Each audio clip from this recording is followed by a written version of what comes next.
Kate, it is a great honor to congratulate you as the new SIA president, and having served with you the last 2 years, I'm very confident that you're going to take SIA to the next level. What are my hopes? I know how passionate you are about young professionals and how we should be supporting them, particularly young women, to whom we are a role model. But not only to them, we are a role model to all of us. The world is facing a new challenge coming with COVID-19, and we've seen how devastating this has been, particularly to vulnerable communities. We know the impact of bad design on bad neighborhoods, and architects are going to have to step up and actually provide leadership. And I think as leaders of the Global South, we have to be part of the conversation about better communities, better design, better cities. And I think with leadership like you, we're an opportunity to engage in those discussions and take the discussion further. I wish you all the best, and I know that you'll do the best you can. Hello everyone, and a very, very warm welcome to you all from New York. I'm delighted to be taking part in tonight's event, which gives me the opportunity to say thank you to Leander on the one hand, and welcome to Kate on the other. Inaugurations are special events, but tonight's ceremony I think is more special than most. Assuming the role of SIA president in a normal year is a huge honor. To be doing so in 2020, in the middle of a global pandemic, and against the backdrop of global protests, is another thing altogether. Just over a week ago, when Kate emailed me to ask me to contribute something short and hopefully sweet to tonight's film, her email contained several key words: transformation, inclusivity, climate and justice, words that have gone viral in the past 6 months. If you type in the word inclusivity into Google, you'll get roughly 10 million results. The word climate brings in 818 million, and diversity over 1 billion. So these are issues that are clearly on everyone's minds. But her email also contained the words reclaim, forefront, support and inspire, which point to a rather different kind of crisis, specific to architects, and to our dwindling influence in the issues that matter now. In that same email, she asked the question, how can we, as architectural communities, use this uncertainty as an opportunity to transform our profession? For me, the answer lies in our training. We are generalists, not specialists. Our knowledge base is broad and lateral, not specific and deep. Our imaginations are our most valuable tools, not CAD or BIM. Architects design buildings, yes, but buildings or groups of buildings also design us. And every new presidency is an act of hope, usually for a better future, and every new leader is expected to come with a manifesto for change against which they will be measured. But 2 things stand out for me as lessons of the past 6 months. 1, that we're not very good at predicting the future, and 2, now more than ever, leadership matters. Evolutionary science tells us that our brains are programmed to narrow focus in the face of threat, which seems to have been a survival mechanism designed for self-protection. But leaders do not have the luxury of thinking only about the self. By definition, leaders must think of the whole, of the herd. They have to respond to immediate challenges, but also leave room to think about what is likely to happen next. And to do so requires a change of focus. Your lens has to open up to take in not just the immediate ground, but the ground in front of that, and at the same time keep the background in mind. It's difficult and it's challenging, but it is also the way most architects are trained. To think through a situation is to think in section. To think from above and below is to think in plan. And to imagine something in the mind's eye, then build it, is how buildings are made. And it may well be how the future is made, by imagining it first, and then working together to build it. As someone who has built many, many buildings, who has spent a lifetime envisioning spaces in the mind's eye, and then translating her vision into reality, an architect's architect, you might say, Kate Otten comes with exactly the right tools for these times. Imagine, lead, build. This is not a presidency that can be reduced to a single strap line or a sound bite. Now, more than at any other time I can think of, leadership really matters. As Stephen Covey put it, leadership is a choice, not a position. We find ourselves in a place in time where we can expect that operating in a state of flux will have to be the norm. The pandemic has revealed a parallel crisis in the physical space of where people live, and also revealed that architects are not at the forefront of thinking.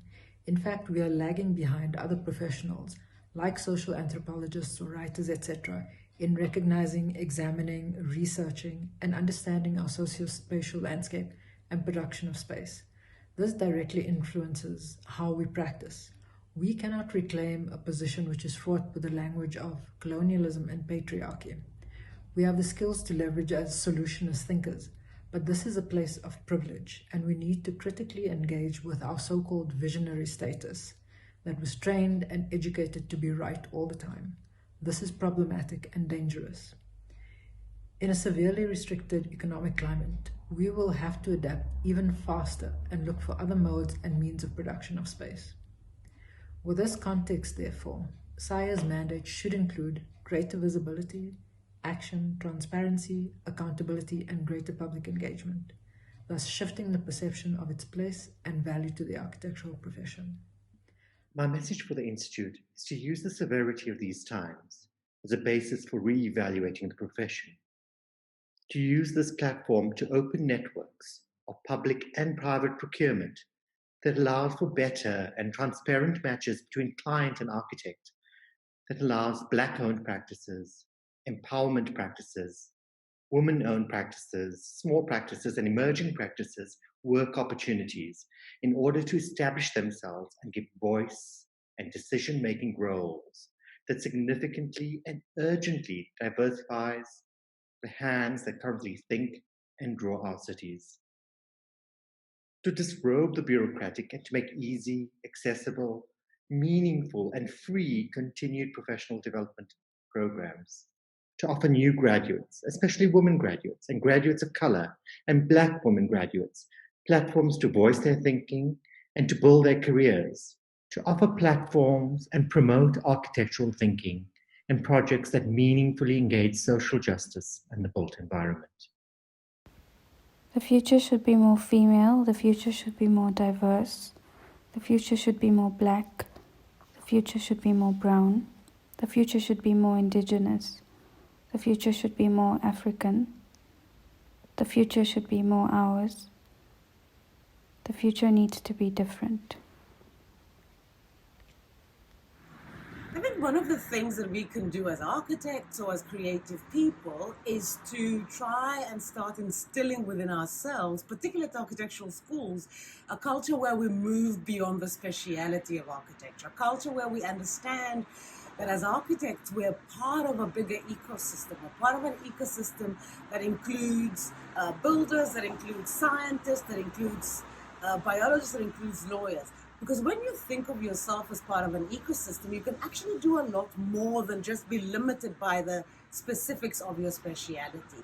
And I think one of the ways in which architectural schools could start to do that is we need to have broader conversations beyond the school. It cannot just be about the studio anymore. It cannot be about the design project.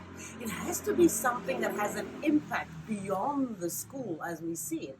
It has to be something that has an impact beyond how we understand the curriculum. An example is, for very long now, architectural students haven't engaged in competitions that move beyond the built environment. We need to have something that allows for us to be part of a bigger ecosystem. We live in an unequal society, and this pandemic has brought this harsh reality into sharp focus. The veil has dropped. If SAIA wants to build on its relevancy, we need to start challenging the status quo. SAIA needs to become more representative and inclusive and create a platform for those who have been marginalized before to be included in its future endeavors. Those that include Black practices, female practices, the emerging young Black professional, and the youth. We need to actively engage these marginalized constituents in order to create direct access to work, to appoint Black professionals into leadership roles, to encourage the youth to raise their concerns and give them a platform to showcase their work. SAIA should actively engage special practitioners to work in areas where our skills are needed the most, so that we might, in the future, endeavor to create more equitable cities. say as architects, of course, we have so many challenges that we're facing, but one of the most important one that I feel as African architects we have to deal with is how we continue to advocate for our profession, but at the same time, how do we inspire, how do we educate, and how do we mentor young professional architects into the profession and the practice of architecture. Through collaboration is how we're going to do this, and I do hope that through your presidency we'll be able to collaborate on this particular front, to advocate and to bring in as many voices so that we, at the end of the day, have a very colorful architectural profession in Africa. An inspired, healthy, and transformed architectural profession will include practices and institutions that contain our diversity: gender, race, class, culture, ethnicity, belief, religion, age, status, ability, ideology. New creative spaces, rich, deep, multi-layered, expressive, complex, emotional. Understanding, supporting each other, working together. Collaboration, teamwork, and horizontal, non-hierarchical structures. Acting in a socially responsible and ethical manner. Being brave, challenging, and occupying all spaces. What if SIA had a cheeky shaking up? What if SIA extended its platform to include voices which are younger, voices of people from all genders, and voices of people of color? What if SIA committed to ask much better questions? Good evening, Kate. I'm excited to have a female president for the South African Institute of Architects, particularly now at this time when the world is in need of healing and humanity is feeling very fragile. I have no doubt that you will bring a sensitivity to the profession that puts the quality of design at the center of everything that we do as architects. In addition, I believe you are well placed through your experience to bring in a sense of transformation to the profession, particularly post-COVID. I think you will be instrumental in creating space for new, young, black and female voices. In addition, I think you have the ability to inspire the public to be aware of and participate more in the built environment. Finally, I think you will be one of the biggest advocates advocating for a more equitable use of space as a resource in these days and times. Congratulations. As architects, we need to seize this opportunity to reinstate the importance of design, not as a nice to have, but as an essential component of creating responsive and appropriate built environments. Our special skill is to translate issues and ideas into built form through the design process. Kate, I've had the pleasure and privilege of working with you on a number of architectural competitions and projects, and I've always admired your passion for your profession, your enthusiasm for each project that you take on, and of course your fabulous sense of humour.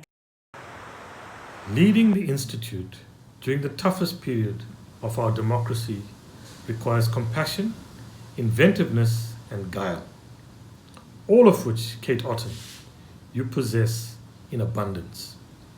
Quality leaders are those that embrace periods that are hard and never when they're easy.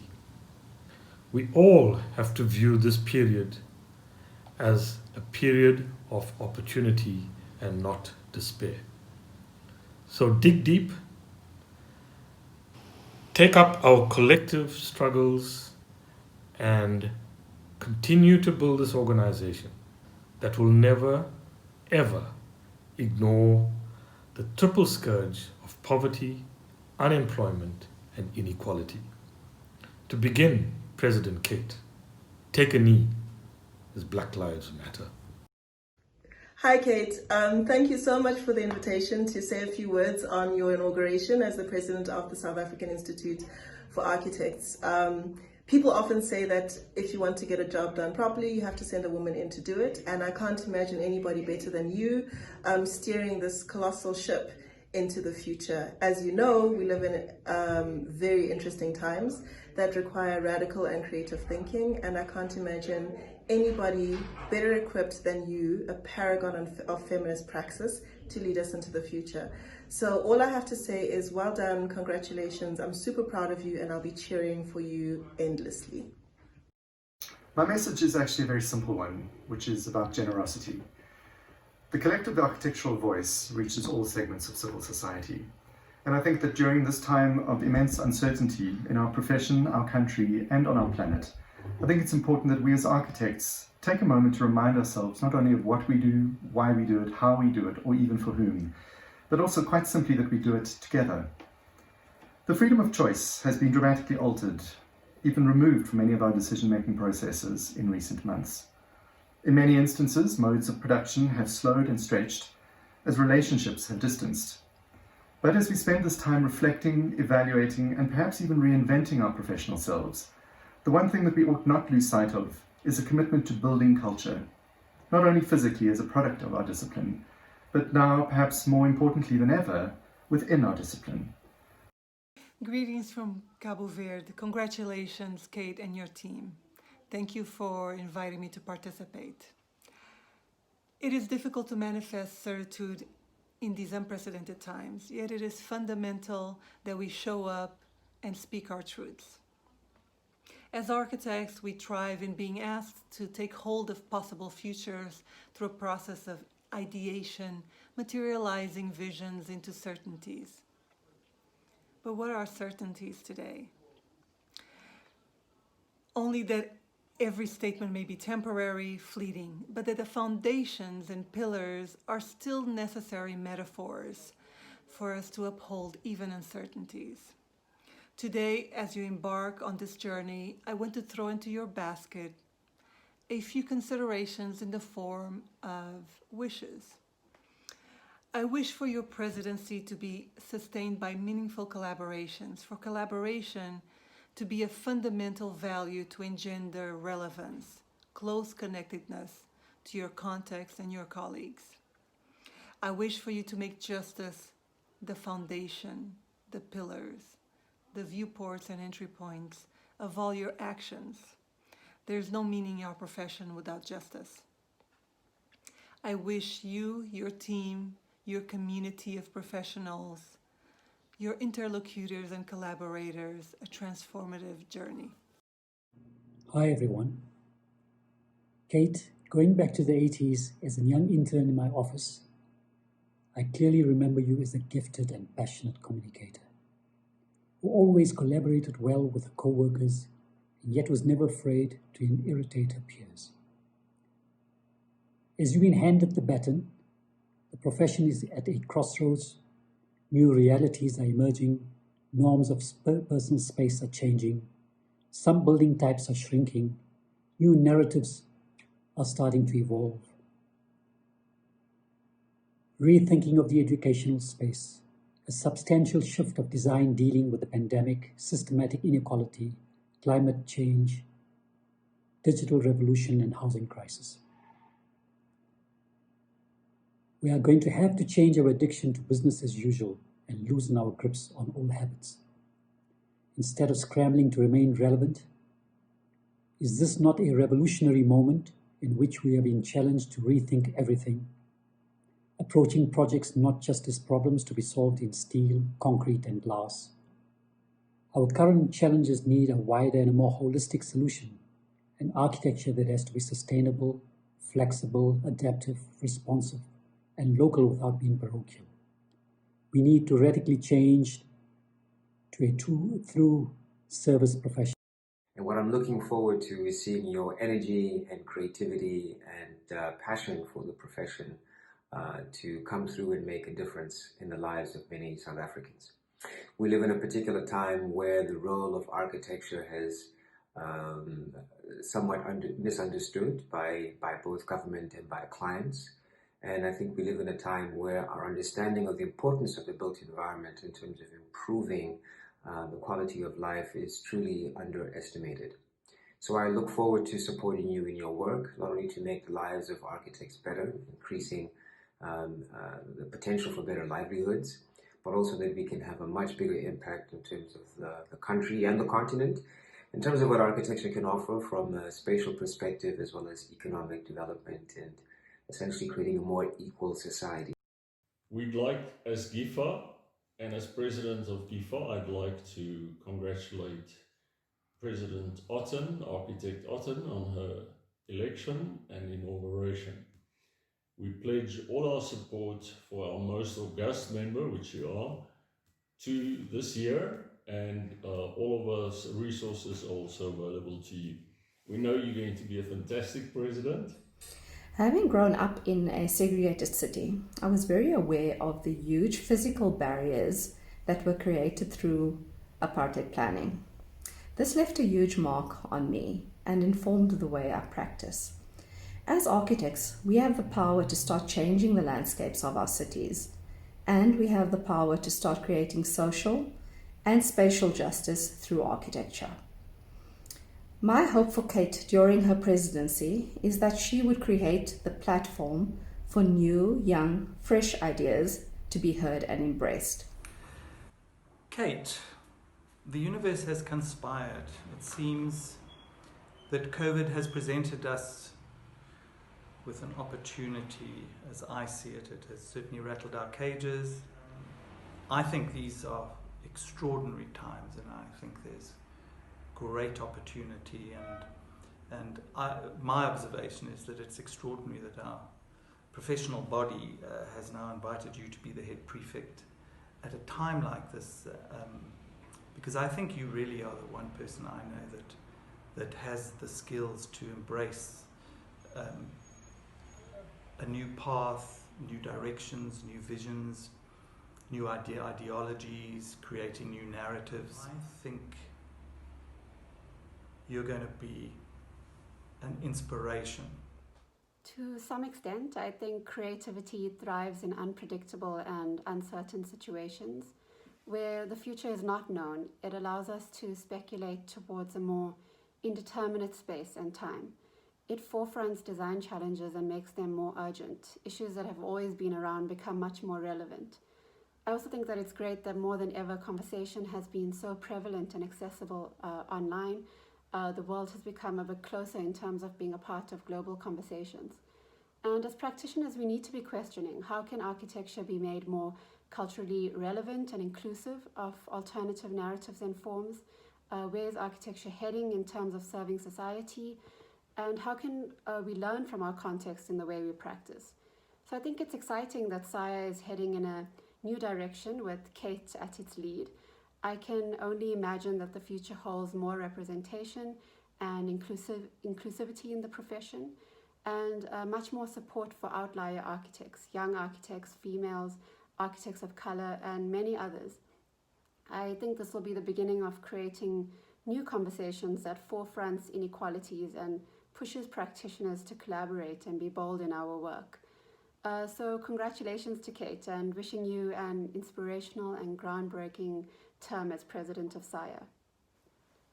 Dear Kate, I'm shooting this video from the deep heart of Côte d'Ivoire in the jungle, and really wanting to share with you the fact that I think that we need to go back in these very uncertain times to things that are much more simple. We need to unlearn the global and start reconnect with the local.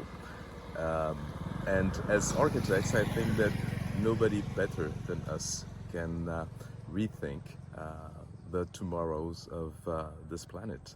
And the tomorrows of this planet has to go through architecture. Good luck in your endeavor, and of course, I will always be part of the usual suspects. Thank you very much.